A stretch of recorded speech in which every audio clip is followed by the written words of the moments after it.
Assalamualaikum warahmatullahi wabarakatuh. Perkenalkan, nama saya Lita Erlina, NPM 1851040370 dari Manajemen Bisnis Syariah kelas F. Di sini saya akan mempresentasikan proposal penelitian saya yang berjudul Pengaruh Lingkungan Kerja dan Kompensasi terhadap Kinerja Karyawan dengan Kepuasan Kerja sebagai Variabel Mediasi. Baik, yang pertama latar belakang masalah. Pada era globalisasi saat ini, perusahaan harus mampu bertahan mengingat bahwa persaingan bisnis semakin ketat. Setiap perusahaan dituntut untuk memiliki manajemen yang baik. Suatu manajemen perusahaan yang baik pasti dapat meningkatkan efektivitas perusahaan. Efektivitas suatu perusahaan dapat tercapai dengan baik, sehingga mampu untuk bersaing dengan perusahaan yang lainnya. Nah, salah satu sumber daya manusia merupakan faktor yang paling penting dan memiliki peran yang cukup besar dalam suatu perusahaan. Salah satu peran yang penting yang harus ditekankan oleh suatu perusahaan agar dapat tercapainya tujuan adalah dengan menciptakan lingkungan kerja yang baik. Keberadaan lingkungan kerja yang nyaman akan memberikan kontribusi yang positif bagi terselenggaranya berbagai aktivitas kerja dengan mudah, sehingga dapat mempertahankan keseimbangan fasilitas yang dijalankan oleh perusahaan. Selain lingkungan kerja, salah satu cara yang biasanya dilakukan perusahaan adalah dengan merekrut karyawan yang pintar dan memiliki keahlian. Tetapi banyak juga perusahaan yang tidak mampu untuk menahan karyawannya yang memiliki keahlian yang bagus untuk tetap bekerja pada perusahaan tersebut.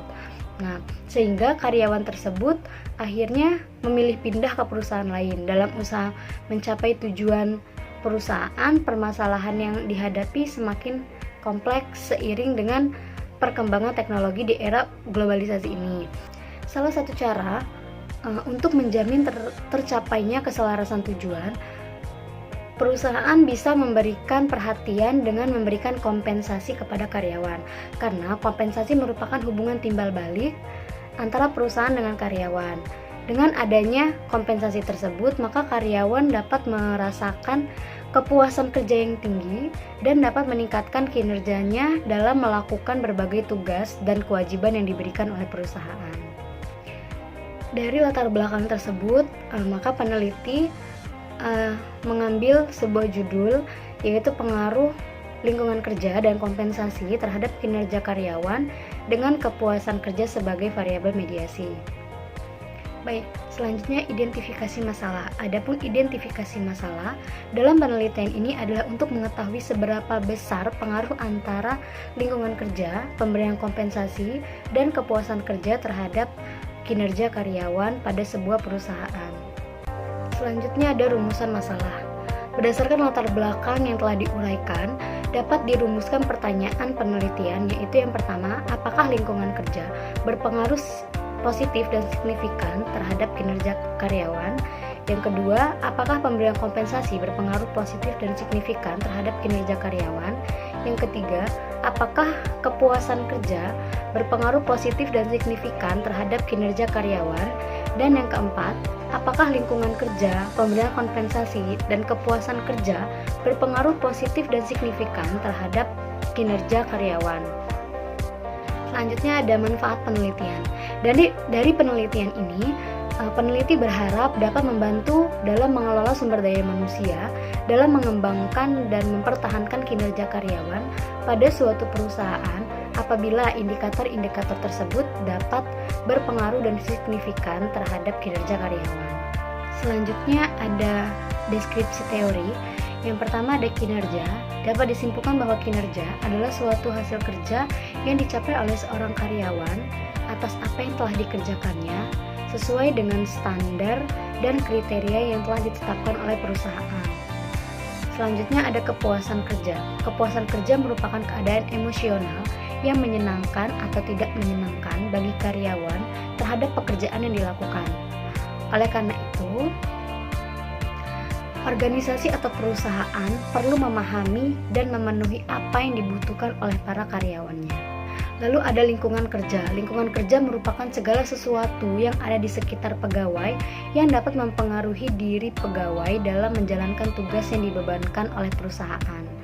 Namun, Secara umum, pengertian lingkungan kerja merupakan kondisi dan suasana di mana para pegawai tersebut melaksanakan tugas dan pekerjaannya dengan maksimal. Lalu kemudian ada kompensasi. Kompensasi ini merupakan segala sesuatu yang diterima karyawan baik secara langsung maupun tidak langsung, baik berupa pendapatan secara materi atau non-materi, sebagai imbal jasa atas kontribusi kerja pengabdian terhadap perusahaan atau organisasi. Kemudian, dalam sudut pandang Islam, lingkungan kerja dalam Islam memberikan ketenangan dan kenyamanan di dalam sebuah tempat kerja adalah sebuah keharusan yang diberikan kepada karyawan agar karyawan dapat bekerja dengan baik. Allah Subhanahu wa taala berfirman dalam surat Al-Mujadalah ayat 11 yang artinya, "Hai orang-orang yang beriman, apabila kamu dikatakan kepadamu, berlapang-lapanglah dalam majelis, maka lapangkanlah, niscaya Allah akan memberi kelapangan untukmu. Dan apabila dikatakan, berdirilah kamu, maka berdirilah, niscaya Allah akan mendirikan orang-orang yang beriman di antaramu dan orang-orang yang diberi ilmu pengetahuan beberapa derajat, dan Allah maha mengetahui apa yang kamu kerjakan." Sudut pandang Islam terhadap kompensasi. Kompensasi dalam perspektif Islam adalah upah harga yang dibayarkan kepada pekerja atas jasanya dalam produksi kekayaan seperti faktor produksi lainnya.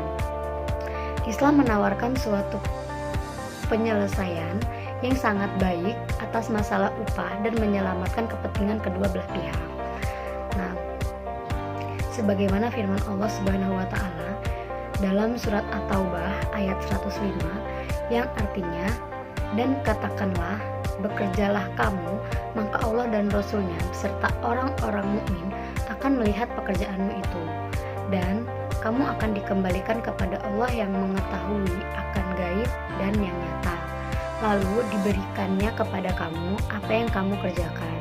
Quran surat At-Taubah ayat 105.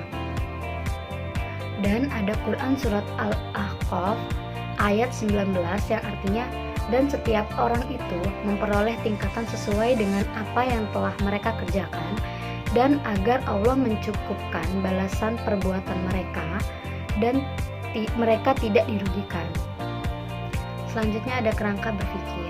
Dalam penelitian ini, X1 adalah lingkungan kerja, X2 adalah kompensasi, dan Y adalah kinerja karyawan dengan variabel mediasi kepuasan kerja.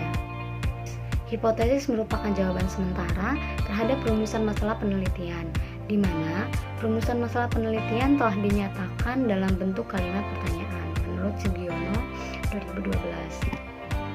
Berdasarkan kerangka berpikir tersebut, maka hipotesis yang diajukan dalam penelitian ini yaitu yang pertama, hipotesis 1, diduga lingkungan kerja berpengaruh positif dan signifikan terhadap kinerja karyawan. Hipotesis 2, diduga kompensasi berpengaruh positif dan signifikan terhadap kinerja karyawan. Hipotesis 3, diduga lingkungan kerja berpengaruh terhadap kepuasan kerja. Hipotesis 4, diduga kompensasi berpengaruh terhadap kepuasan kerja. Hipotesis 5, diduga kepuasan kerja berpengaruh terhadap kinerja karyawan. Hipotesis 6, diduga lingkungan kerja berpengaruh terhadap kinerja karyawan yang diperkuat dengan kepuasan kerja sebagai variabel mediasi. Dan hipotesis 7, diduga kompensasi berpengaruh terhadap kinerja karyawan yang diperkuat dengan kepuasan kerja sebagai variabel mediasi. Selanjutnya ada metode penelitian. Teknik pengumpulan data. Penelitian ini merupakan penelitian asosiatif kausal dengan menggunakan pendekatan kuantitatif. Penelitian asosiatif kausal adalah penelitian yang bertujuan untuk mengetahui pengaruh antara dua variabel atau lebih. Penelitian ini menjelaskan hubungan mempengaruhi dan dipengaruhi dari variabel-variabel yang akan diteliti. Teknik pengumpulan data yang akan dilakukan dalam penelitian ini adalah yang pertama wawancara atau interview, yaitu melakukan tanya jawab secara langsung terhadap pihak-pihak yang terkait dalam materi penulisan. Lalu yang kedua ada kuesioner yaitu pengumpulan data dengan menggunakan daftar pertanyaan atau daftar isian terhadap objek yang diteliti. Yang ketiga ada studi dokumen. Studi dokumen adalah segala usaha yang dilakukan oleh peneliti untuk memperoleh informasi yang relevan dari perusahaan tempat melakukan penelitian tersebut. Informasi diperoleh dari dokumentasi milik perusahaan. Kemudian yang keempat ada studi kepustakaan. Studi kepustakaan adalah informasi itu diperoleh dari buku-buku ilmiah, laporan penelitian, karangan-karangan ilmiah, peraturan-peraturan, ketetapan, buku tahunan, ensiklopedia, dan sumber-sumber tertulis baik tercetak maupun elektronik lainnya. Mungkin sekian yang bisa dapat saya sampaikan, kurang lebihnya saya mohon maaf. Terima kasih. Wabillahi taufiq wal hidayah. Wassalamualaikum warahmatullahi wabarakatuh.